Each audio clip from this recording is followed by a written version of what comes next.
السلام عليكم ورحمة الله وبركاته.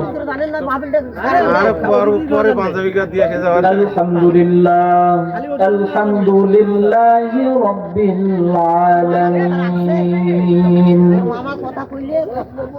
والعاقبة للمتقين والصلاة والسلام أنبياء والمرسلين.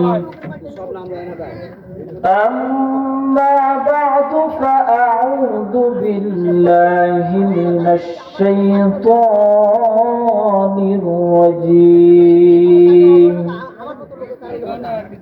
بسم الله الرحمن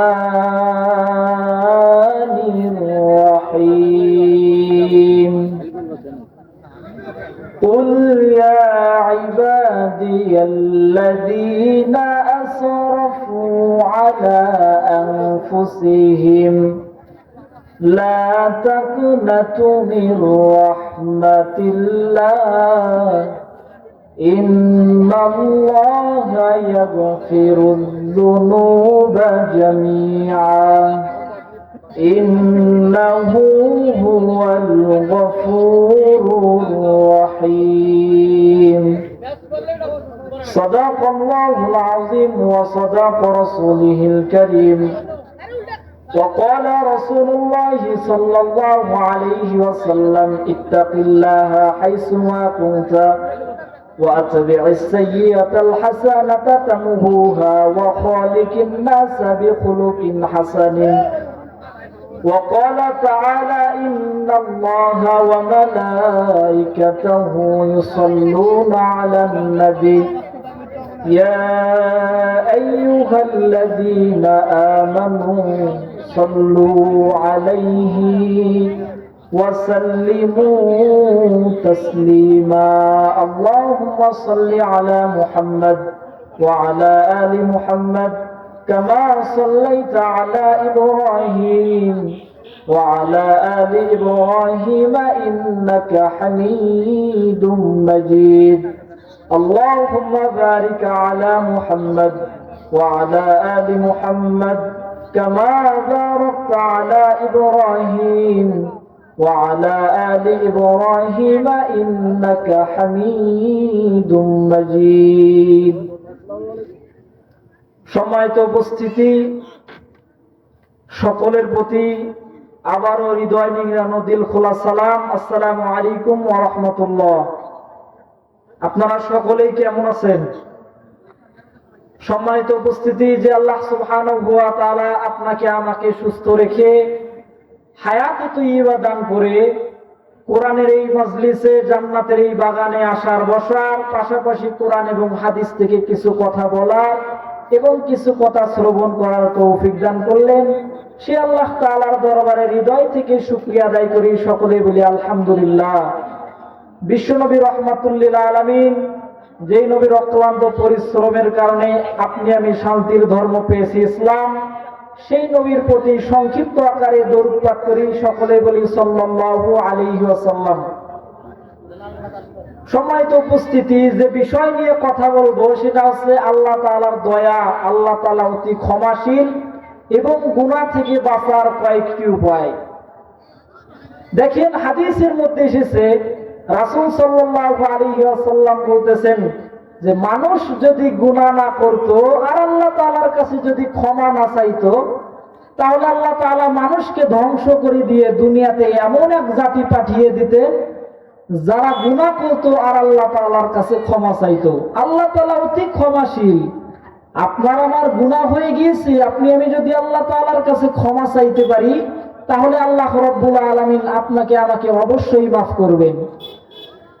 দেখেন, আল্লাহ সুবহানাহু ওয়া তাআলা কুরআনুল কারীমের সূরা জুমারের 53 নম্বর আয়াতের মধ্যে কত সুন্দরভাবে জানিয়ে দিয়ে দিচ্ছেন, قل يا عبادي الذين أسرفوا على أنفسهم لا تقنطوا من رحمة الله إن الله يغفر الذنوب جميعا ইন্নাহু হুয়াল গফুরুর রহিম।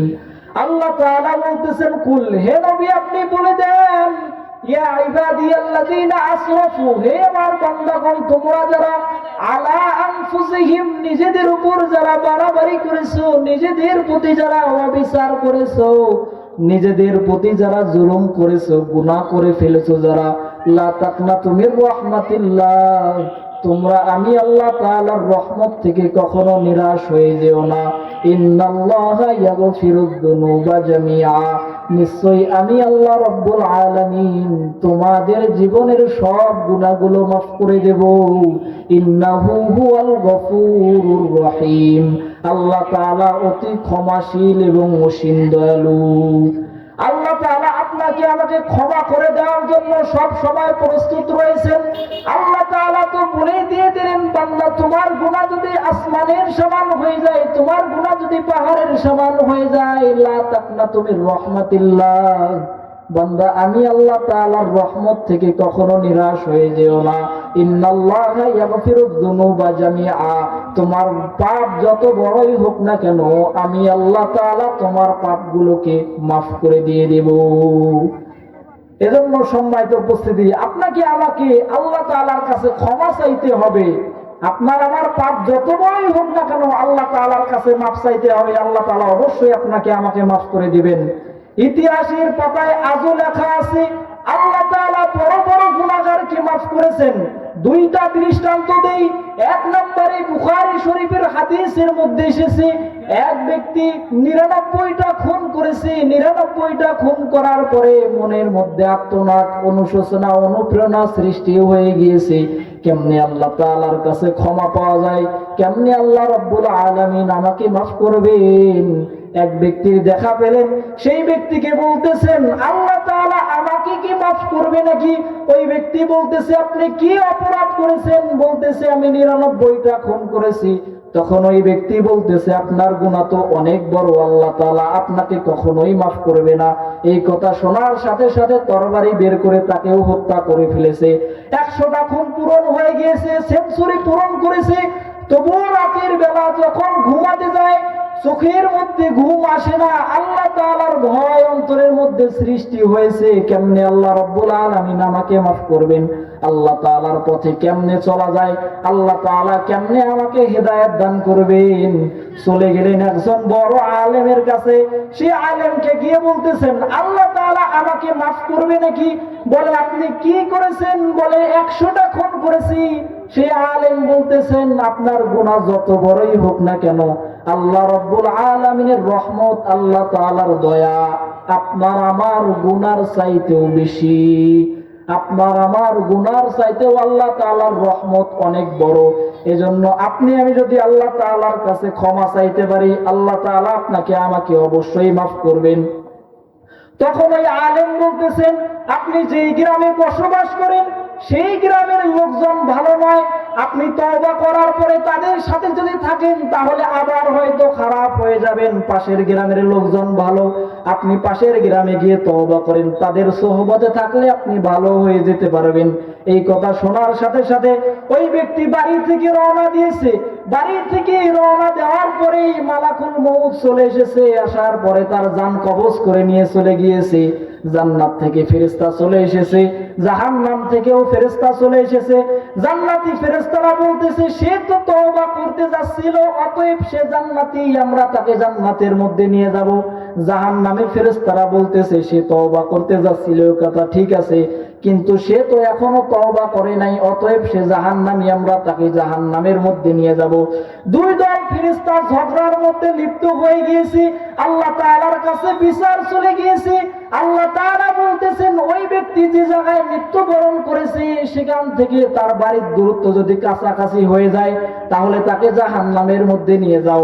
আর সে যে জায়গায় মৃত্যুবরণ করেছে সেখান থেকে যদি তওবার স্থানটা কাছাকাছি হয়ে যায় তাহলে তাকে জান্নাতের মধ্যে নিয়ে যাও। এই কথা শোনার সাথে সাথে ফেরেশতারা এসে মাপা শুরু করে দিয়েছে। মাপতে মাপতে এক সময় দেখা গেল ওই ব্যক্তি যে জায়গায় মৃত্যুবরণ করেছে সেখান থেকে তওবার স্থানটা কাছাকাছি হয়ে গিয়েছে। তওবার স্থানটা কাছাকাছি হওয়ার কারণে আল্লাহ তাআলা তাকে মাফ করে দিয়ে জান্নাতের মধ্যে দিয়ে দিয়েছেন। সুবহানাল্লাহ। সম্মানিত উপস্থিতি, আপনি আমি তো 99টা খুন করি নাই, আপনি আমি তো 100টা খুন করি নাই, হয়তো সামান্য পাপ করেছি। আপনি আমি যদি এই সামান্য পাপের জন্য আল্লাহ তাআলার কাছে ক্ষমা চাইতে পারি, আল্লাহ রাব্বুল আলামিন আপনাকে আমাকে অবশ্যই মাফ করে দিবেন। শুধু তাই নয়, আর একটা দৃষ্টান্ত দেই। আল্লাহ তাআলা সূরা লোকমানের মধ্যে কত সুন্দরভাবে বলতেছেন, ওয়াসাহিবুহুমা ফিদ দুনিয়া মা'রুফা। আল্লাহ তাআলা বলতেছেন, ওয়াসাহিবুহুমা ফিদ দুনিয়া মা'রুফা। বান্দা, দুনিয়াতে পিতা মাতার সাথে সৎ আচরণ করো, পিতা মাতার সাথে সুন্দর ব্যবহার করো। পিতা মাতার সাথে সুন্দর আচরণ করলে আপনার আমার ভাগ্য আল্লাহ তাআলা অবশ্যই পরিবর্তন করে দিয়ে দিবেন। হাদিসের মধ্যে এসেছে, রাসূল সাল্লাল্লাহু আলাইহি ওয়াসাল্লাম বলতেছেন, কিয়ামতের ময়দানে আল্লাহ তাআলা 3 শ্রেণীর দিকে তাকাবেন না, তাদের সাথে আল্লাহ তাআলা কথাও বলবেন না। কারা সেই 3 শ্রেণীর ব্যক্তি? 1 নম্বরে দুনিয়াতে যারা পিতা মাতার সাথে খারাপ আচরণ করে, 2 নম্বরে যারা প্রতিনিয়ত মাদক সেবন করে, প্রতিনিয়ত যারা মদ পান করে, কিয়ামতের ময়দানে আল্লাহ তাআলা তাদের দিকে তাকাবেন না। 3 নম্বরে দুনিয়াতে যারা দান করার পরে খোঁটা দিয়ে কথা বলে, এই 3 শ্রেণীর দিকে আল্লাহ তাআলা কিয়ামতের ময়দানে তাকাবেন না। কিন্তু কঠিন কিয়ামতের ময়দানে আল্লাহ তাআলা এমন এক ব্যক্তির দিকে তাকাবেন যার 99টা গুনাহ ভর্তি খাতা থাকবে। এক একটা খাতা কত বড় হবে? হাদিসের মধ্যে এসেছে, রাসূল সাল্লাল্লাহু আলাইহি ওয়াসাল্লাম বলতেছেন, মাদ্দাল বাসার, চোখের দৃষ্টি যত দূর পর্যন্ত চলে যায় এক একটা খাতা হবে এত বড়। এইরকম 1টা 2টা খাতা নয়, 99টা গুনাহ ভর্তি খাতা থাকবে। আল্লাহ তাআলা কঠিন কিয়ামতের ময়দানে ওই বান্দাকে ডাক দিয়ে বলবে, বান্দা, আজকে কি তোর বাঁচার মতো কোনো উপায় আছে নাকি? ওই ব্যক্তি বলবে, আল্লাহ, এত এত গুনার মাঝে আজকে তো আমার কোনো বাঁচার উপায় নাই। আল্লাহ তাআলা বলবে, বান্দা, আজকে আমি আল্লাহ রাব্বুল আলামিন তোকে মাফ করে দেব। ওই ব্যক্তি বলবে, আমার মতো গুনাহগার কেউ নাকি আল্লাহ তাআলা আজকে মাফ করে দিয়ে দিবেন। আল্লাহ তাআলা সাথে সাথে একটা বেতাকা বের করবেন, আল্লাহ তাআলা একটা আইডি কার্ড বের করবেন, আর আল্লাহ তাআলা বলবেন, বান্দা, তুই দুনিয়াতে পড়েছিলি লা ইলাহা ইল্লাল্লাহ, আমি আল্লাহ তাআলা সেটাকে আইডি কার্ড হিসাবে রেখে দিয়েছি, বেতাকা হিসাবে রেখে দিয়েছি। আল্লাহ রাব্বুল আলামিন তার 99টা গুনাহ ভর্তি খাতা এক পাল্লায় তুলে দিবেন, আর আইডি কার্ডটা আর এক পাল্লায় তুলে দিবেন। পাল্লা উঠানামা শুরু করে দেবে। এক সময় দেখা যাবে আইডি কার্ডের পাল্লাটা ভারী হয়ে গিয়েছে। আইডি কার্ডের পাল্লাটা ভারী হওয়ার কারণে আল্লাহ রাব্বুল আলামিন তাকে মাফ করে দিয়ে জান্নাতের মধ্যে দিয়ে দিবেন। সুবহানাল্লাহ। আপনি আমি তো এত গুনাহ করি নাই, আপনার আমার গুনাহ তো 99টা খাতা ভর্তি নয়। হয়তো আপনি আমি সামান্য গুনাহ করেছি, সামান্য গুনার ব্যাপারে যদি আল্লাহ তাআলার কাছে ক্ষমা চাইতে পারি, আল্লাহ রাব্বুল আলামিন আপনাকে আমাকে অবশ্যই মাফ করে দেবেন। সম্মানিত উপস্থিতি, এখন আসেন, আপনি যদি গুনাহ থেকে বাঁচতে চান তাহলে আপনাকে কয়েকটা আমল করতে হবে। কয়েকটা আমল যদি আপনি দুনিয়াতে করতে পারেন তাহলে আল্লাহ তাআলা আপনি তাহলে গুনাহ থেকে বাঁচতে পারবেন। 1 নম্বরে আপনি যদি গুনাহ থেকে বাঁচতে চান, 1 নম্বরে তওবা করতে হবে।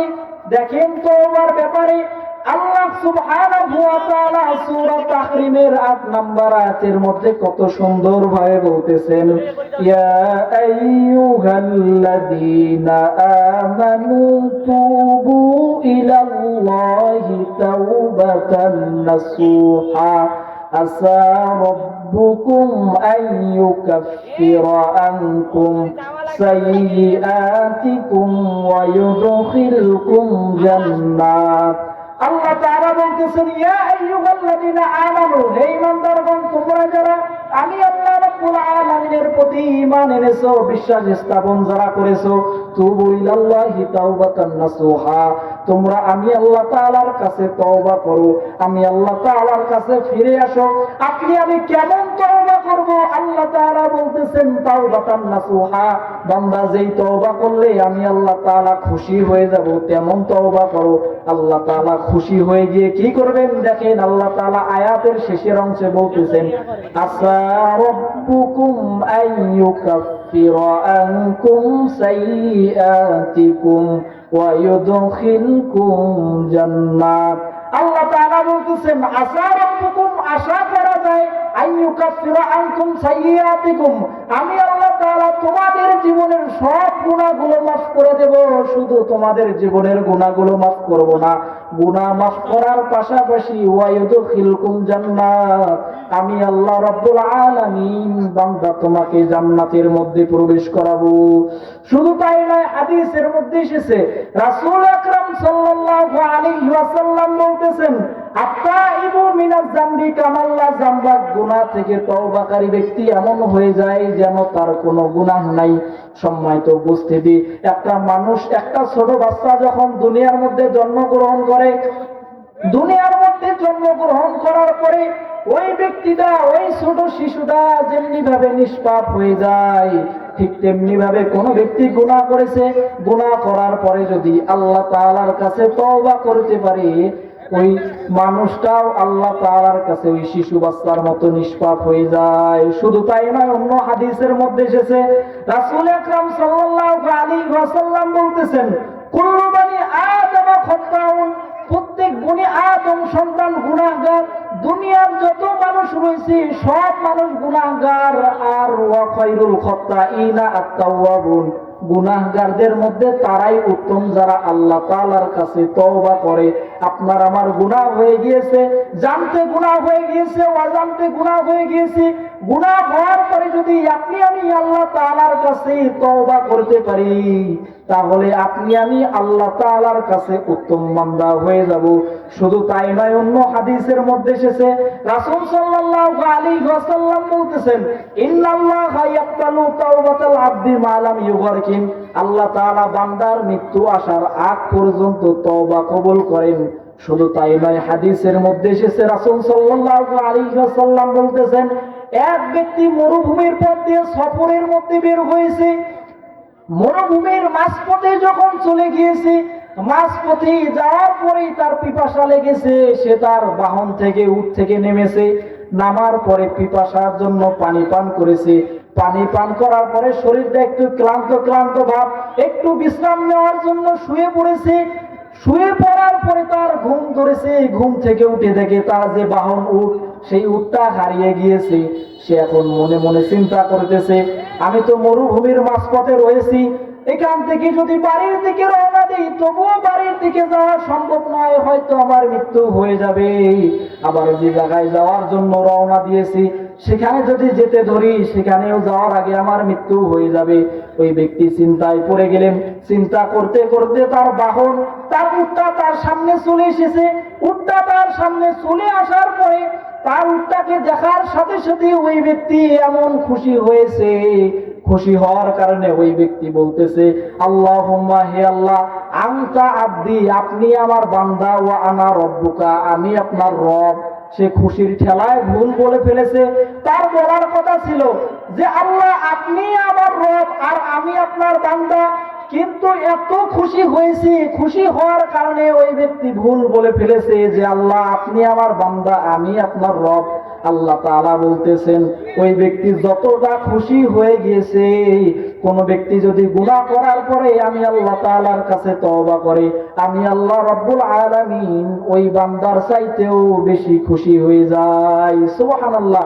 সম্মানিত উপস্থিতি, এজন্য আপনাকে আমাকে আল্লাহ তাআলার কাছে সব সময় ক্ষমা চাইতে হবে, সব সময় তওবা করতে হবে। শুধু তাই নয়, অন্য হাদিসের মধ্যে এসেছে রাসূল আকরাম সাল্লাল্লাহু আলাইহি ওয়াসাল্লাম বলতেছেন আল্লাহ তাআলা রাতের অপরাধীদেরকে ক্ষমা করে দেওয়ার জন্য দিনে তার হাত প্রসারিত করে দেন, আর দিনের অপরাধীদেরকে ক্ষমা করে দেওয়ার জন্য আল্লাহ তাআলা রাতে তার হাত প্রসারিত করে দিয়ে দেন। অতএব হাদিস থেকে বোঝা যায় আল্লাহ তাআলা আপনাকে আমাকে ক্ষমা করে দেওয়ার জন্য 24টা ঘন্টায় প্রস্তুত রয়েছেন। আপনি আমি যে কোনো সময় আল্লাহ তাআলার কাছে যদি ক্ষমা চাই, আল্লাহ তাআলার কাছে যদি তওবা করি, আল্লাহ তাআলা সাথে সাথে আপনার আমার তওবা কবুল করে নেবেন। তওবা কবুল করে নেওয়ার পাশাপাশি আল্লাহ তাআলা আপনাকে আমাকে মাফ করে দিয়ে দেবেন।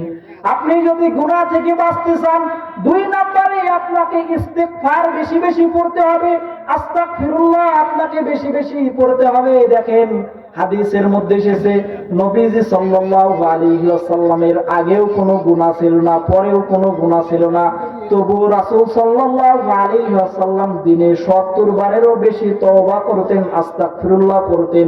তাহলে আপনাকে আমাকেও দিনে কমসে কম 70 বার আস্তাগফিরুল্লাহ পড়তে হবে, আল্লাহ তাআলার কাছে আস্তাগফিরুল্লাহ পড়ে ক্ষমা চাইতে হবে। দেখেন আল্লাহ তাআলা সূরা আলে ইমরানের 135 নম্বর আয়াতের মধ্যে কত সুন্দরভাবে বলতেছেন, ওয়াল্লাযীনা ইযা ফাআলু ফাহিশাতান আও যালামু আনফুসাহুম যাকারুল্লাহ فاستغفروا لذنوبهم ومن يغفر الذنوب إلا الله। আল্লাহ তাআলা বলতেছেন ওয়াল্লাযীনা আর যারা ইদা যখন ফাআলু ফাহিশাতান অশ্লীল কাজ করে, গুনাহের কাজ করে, আও যালামু অথবা নিজেদের প্রতি যারা বাড়াবাড়ি করে, জুলুম করে, আল্লাহ তাআলা বলতেছেন গুনাহ করার পরে যাকারুল্লাহ আমি আল্লাহ তাআলাকে স্মরণ করে, ফাস্তাগফারু লিযুনুবিহিম তাদের গুনাহ ক্ষমা পাওয়ার আশায় আমি আল্লাহ রাব্বুল আলামিনের কাছে ইস্তেগফার পরে, আস্তাগফিরুল্লাহ পরে আমি আল্লাহ তাআলা বলে দিলাম ওয়া মাইয়াগফিরুয যুনুবা ইল্লাল্লাহ আমি আল্লাহ তাআলা ছাড়া আর কে আছে তাদেরকে মাফ করবে। অতএব তারা যেহেতু আমি আল্লাহ তাআলার কাছে ক্ষমা চেয়েছে, আমি আল্লাহ রাব্বুল আলামিন তাদেরকে মাফ করে দিয়ে দিলাম। শুধু তাই নয়, আপনি যদি দুনিয়াতে গুনাহ থেকে বাঁচতে চান, আপনাকে 3 নম্বরে কি কাজ করতে হবে? 3 নম্বরে ক্ষমা পাওয়ার আশায় আপনাকে আল্লাহ তাআলার কাছে বারবার ক্ষমা চাইতে হবে। দেখেন হাদিসের মধ্যে এসেছে রাসূল সাল্লাল্লাহু আলাইহি ওয়াসাল্লাম বলতেছেন, ইয়ামনা আদম, হে আদম সন্তান, ইন্নামা দাআউতানি ওয়া রাজাউতানি, তুমি যতবার তোমার গুনাহ ক্ষমা পাওয়ার আশায় আল্লাহ তাআলার কাছে তওবা করো, আল্লাহ তাআলার কাছে ক্ষমা চাও, আল্লাহ তাআলা বলতেছেন গফারতু লাকা আলা মা কানা ফি উবালিক, আমি আল্লাহ তাআলা বান্দা তোমার গুনাহ ক্ষমা করতে কারো পরোয়া করি না। তোমার গুনাহ যদি আসমানের সমান হয়ে যায়, তবু আমি আল্লাহ রাব্বুল আলামিন তোমার গুনাহ ক্ষমা করতে কারো পরোয়া করব না। তোমার গুনাহ যদি জমিনের সমান হয়ে যায়, তবু আমি আল্লাহ রাব্বুল আলামিন তোমার গুনাহ ক্ষমা করতে কারো পরোয়া করব না। 4 নম্বরে আপনি আমি যদি গুনাহ থেকে বাঁচতে চাই, তাহলে আপনাকে আমাকে রাসূল সাল্লাল্লাহু আলাইহি ওয়াসাল্লামের আনুগত্য করতে হবে, অনুকরণ করে চলতে হবে।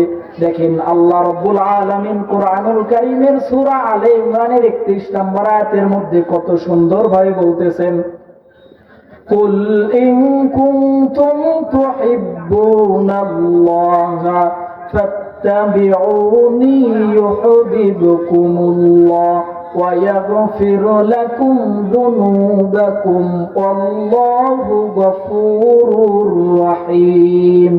আল্লাহ তাআলা বলতেছেন, কুল হে নবী আপনি বলে দেন, ইন কুনতুম তুহিব্বুনাল্লাহ, তারা যদি আমি আল্লাহ রাব্বুল আলামিনের ভালোবাসা পেতে চায়, তাহলে ফাত্তাবিউনি তারা যেন আপনার অনুসরণ করে, আপনাকে যেন অনুকরণ করে চলে, ইউহিব্বুকুমুল্লাহ তাহলে আমি আল্লাহ রাব্বুল আলামিন তাদেরকে ভালোবাসবো। শুধু আল্লাহ তাআলা ভালোবাসবেন না, আল্লাহ তাআলা আয়াতের শেষের দিকে বলতেছেন ওয়া ইয়াগফিরু লাকুম যুনুবাকুম ওয়াল্লাহু গফুরুর রহিম। আল্লাহ তাআলা বলতেছেন ভালোবাসার পাশাপাশি আমি আল্লাহ রাব্বুল আলামিন তাদের জীবনের সব গুনাহগুলো মাফ করে দেব। আল্লাহু গফুরুর রহিম, আমি আল্লাহ রাব্বুল আলামিন অতি ক্ষমাশীল এবং অসীম দয়ালু। তাহলে আপনাকে আমাকে গুনাহ মাফ করার জন্য 4 নম্বরে রাসূল সাল্লাল্লাহু আলাইহি ওয়াসাল্লামের আনুগত্য করতে হবে।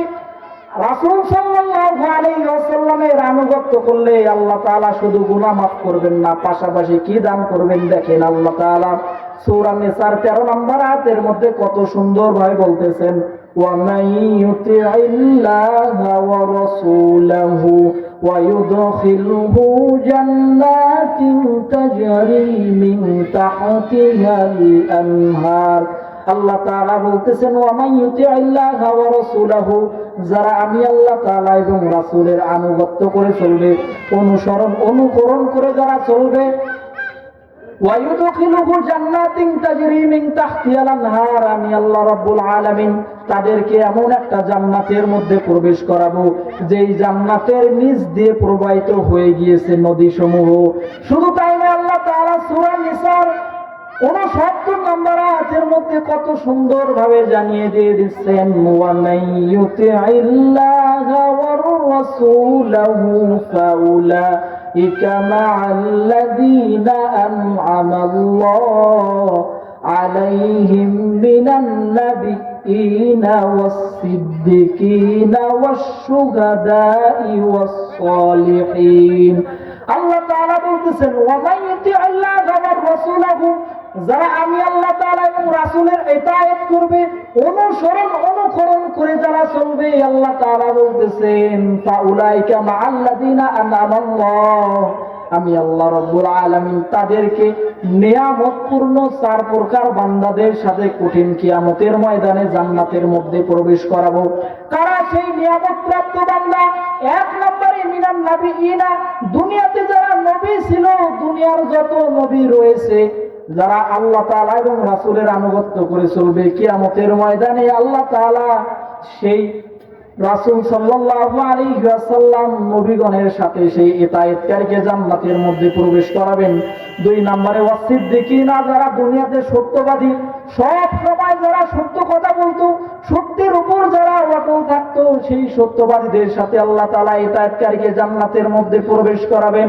3 নম্বরে ওয়াস-শুহাদা, দুনিয়াতে যারা আল্লাহ তাআলার দ্বীন ইসলামকে টিকিয়ে রাখার জন্য সব সময় যারা জিহাদ করেছে, সংগ্রাম করেছে, আল্লাহ তাআলার দ্বীন ইসলামকে টিকিয়ে রাখার জন্য আল্লাহ তাআলার পথে যারা জীবন দিয়ে শাহাদাত বরণ করে যারা শহীদ হয়েছে, তাদেরকে শুহাদা বলা হয়। সেই শুহাদা ব্যক্তির সাথে আল্লাহ তাআলা আনুগত্যকারীকে কিয়ামতের ময়দানে জান্নাতের মধ্যে প্রবেশ করাবেন।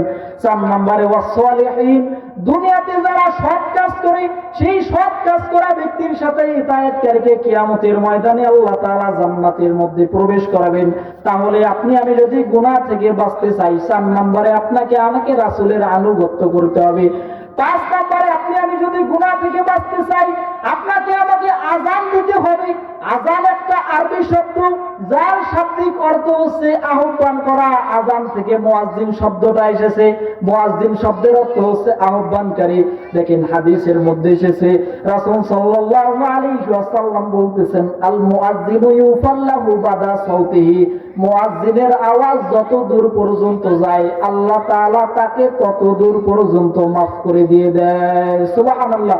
সম্মানিত উপস্থিতি, আপনি যদি আল্লাহ তাআলার পথে মানুষকে ডাকেন, আপনার আওয়াজটা যত দূর পর্যন্ত যাবে, আল্লাহ তাআলা আপনাকে তত দূর পর্যন্ত মাফ করে দিয়ে দিবেন। এজন্য গুনাহ থেকে যদি আপনি বাঁচতে চাই, তাহলে আপনাকে আমাকে 5 নম্বরে আযান দিতে হবে। 6 নম্বরে আপনি আমি যদি গুনাহ থেকে বাঁচতে চাই, তাহলে আপনাকে আমাকে 2 রাকাত নফল নামাজ আদায় করতে হবে। দেখেন হাদিসের মধ্যে এসেছে, রাসূল আকরাম সাল্লাল্লাহু আলাইহি ওয়াসাল্লাম বলতেছেন, কোন ব্যক্তি যদি গুনাহ করে, অপরাধ করার পরে ফায়গুসিলুল উযুয়া, উযু করে নেয়, উযু করে নেওয়ার পরে ফায়াকুমু ফায়ুসাল্লু রাকাতাইন, দাঁড়িয়ে 2 রাকাত নামাজ আদায় করে। নামাজ আদায় করার পরে কয়েকবার পরে আস্তাগফিরুল্লাহ আস্তাগফিরুল্লাহ, আল্লাহ তাআলা বলতেছেন ইল্লা গফারাল্লাহু যামবা, আমি আল্লাহ রাব্বুল আলামিন তার জীবনের সব গুনাহগুলো মাফ করে দিয়ে দেই। সুবহানাল্লাহ। সম্মানিত উপস্থিতি, 2 রাকাত নফল নামাজ আদায় করে আপনাকে আমাকে আল্লাহ তাআলার কাছে ক্ষমা চাইতে হবে, আস্তাগফিরুল্লাহ বলে আল্লাহ তাআলার কাছে মাফ চাইতে হবে। আল্লাহ তাআলা অবশ্যই আপনাকে আমাকে মাফ করে দিবেন। শুধু তাই নয়, 7 নম্বরে আপনি আমি যদি গুনাহ থেকে বাঁচতে চাই, তাহলে আপনাকে আমাকে 5 ওয়াক্ত নামাজ জামাতের সাথে আদায় করতে হবে। দেখেন আল্লাহ তাআলা সূরা আনকাবুতের 45 নম্বর আয়াতের মধ্যে বলতেছেন, ইন্নাস সালাতা তানহা আনিল ফাহশাই ওয়াল মুনকার, নিশ্চয়ই সালাত নিশ্চয়ই নামাজ মানুষকে অশ্লীল কাজ থেকে বিরত রাখে। তাহলে আপনি আমি যদি নামাজ আদায় করতে পারি 5 ওয়াক্ত, তাহলে অবশ্যই আপনি আমি গুনাহ থেকে বেঁচে থাকতে পারবো। শুধু তাই নয়, হাদিসের মধ্যে এসেছে রাসূল সাল্লাল্লাহু আলাইহি ওয়াসাল্লাম বলতেছেন, কারো বাড়ির পাশে যদি একটা নদী থাকে, সেই নদীর মধ্যে যদি কোনো ব্যক্তি দৈনিক 5 বার গোসল করে প্রতিদিন, তাহলে তার শরীরে যেমনি ভাবে কোনো ময়লা থাকতে পারে না, ঠিক তেমনি ভাবে কোনো ব্যক্তি যদি প্রতিদিন 5 ওয়াক্ত নামাজ ঠিকভাবে আদায় করতে পারে, তার শরীরেও কোনো ময়লা তার মধ্যেও কোনো গুনাহ থাকতে পারে না। তাহলে আপনি আমি যদি 5 ওয়াক্ত নামাজ ঠিক মতো আদায় করতে পারি, তাহলে আল্লাহ তাআলা আপনাকে আমাকে মাফ করবেন, পাশাপাশি গুনাহ থেকে আপনি আমি বেঁচে থাকতে পারবো। শুধু তাই নয়, 8 নম্বরে আপনি আমি যদি গুনাহ থেকে বাঁচতে চাই, আপনাকে আমাকে জামাতের সাথে নামাজটা আদায় করতে হবে। দেখেন হাদিসের মধ্যে এসেছে রাসূল সাল্লাল্লাহু আলাইহি ওয়াসাল্লাম বলতেছেন, কোন এক ব্যক্তি রাসূল সাল্লাল্লাহু আলাইহি ওয়াসাল্লামের কাছে এসে বলতেছে, ইয়া রাসূলুল্লাহ, আমি তো অনেক বড় অপরাধ করেছি, আমার উপর শাস্তি প্রয়োগ করা দরকার। তখন রাসূল সাল্লাল্লাহু আলাইহি ওয়াসাল্লাম কোন এক ফরজ নামাজের সময় হয়ে গেছে, রাসূল সাল্লাল্লাহু আলাইহি ওয়াসাল্লাম বললেন, ইকামত দিয়ে দাও। নামাজ শুরু হয়ে গেল। নামাজ শেষ হওয়ার পরে ওই ব্যক্তি আবার বলতেছে, ইয়া রাসূলুল্লাহ, আমি তো অনেক বড় অপরাধ করেছি, আমার উপর শাস্তি প্রয়োগ করা দরকার।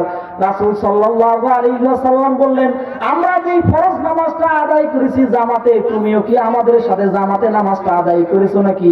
তখন ওই ব্যক্তি বলতেছে, না, আমি ইয়া রাসূলুল্লাহ, আমিও আপনাদের সাথে জামাতে নামাজটা আদায় করেছি। তখন রাসূল সাল্লাল্লাহু আলাইহি ওয়াসাল্লাম বলতেছেন, তোমার উপর আর শাস্তি প্রয়োগ করার দরকার নাই, তুমি যেহেতু আমাদের সাথে জামাতে নামাজটা আদায় করেছো, তাতেই আল্লাহ তাআলা তোমাকে মাফ করে দিয়েছেন। শুধু তাই নয়, গুনাহ থেকে যদি আপনি আমি বাঁচতে চাই, 9 নম্বরে আপনাকে আমাকে গুনাহ হওয়ার সাথে সাথে একটা ভালো আমল করতে হবে, নেক আমল করতে হবে। দেখেন তিরমিজি শরীফের হাদিসের মধ্যে এসেছে, নবীজি সাল্লাল্লাহু আলাইহি ওয়াসাল্লাম বলতেছেন, ইত্তাকিল্লাহা হাইসুমা কুনতা, তোমরা যেখানেই থাকো না কেন সব সময় আল্লাহ তাআলাকে ভয় করে চলো। ও আতবি'আস সাইয়্যাতাল হাসানাতা তামহুহা, তোমাদের দ্বারা যদি কখনো খারাপ কাজ হয়ে যায়, তাহলে তোমরা একটা নেক আমল করো, যেই নেক আমলটা খারাপ কাজটাকে মিটিয়ে দিয়ে দেবে। ওয়া খালিকিন নাসা বিখুলুকিন হাসানিন, পাশাপাশি তোমরা মানুষের সাথে উত্তম আচরণ করো। সম্মানিত উপস্থিতি, গুনাহ থেকে যদি আপনি আমি বাঁচতে চাই, আর একটা বিষয় বলে শেষ করে দেব, সেটা হচ্ছে জিকির আপনাকে আমাকে করতে হবে। দেখেন হাদিসের মধ্যে এসেছে, রাসূল সাল্লাল্লাহু আলাইহি ওয়াসাল্লাম বলতেছেন যে কোন ব্যক্তি যদি দৈনিক প্রতিদিন 100 বার সুবহানাল্লাহি ওয়া বিহামদিহি, শুধু এতটুকু যদি কোনো ব্যক্তি প্রতিদিন 100 বার পড়ে, তাহলে আল্লাহ তাআলা তার জীবনের সব গুনাহগুলো মাফ করে দিয়ে দেয়। সুবহানাল্লাহ। সম্মানিত উপস্থিতি, আল্লাহ সুবহানাহু ওয়া তাআলা আমাদের এই কথাগুলোর উপর আমল করার তৌফিক দান করুক। আল্লাহ তাআলা আমাদের সকলকে গুনাহ থেকে বেঁচে থাকার তৌফিক দান করুক। সকলে বলি আল্লাহুম্মা আমিন। ওয়া আখিরু দাওয়ানা আলহামদুলিল্লাহি রাব্বিল আলামিন।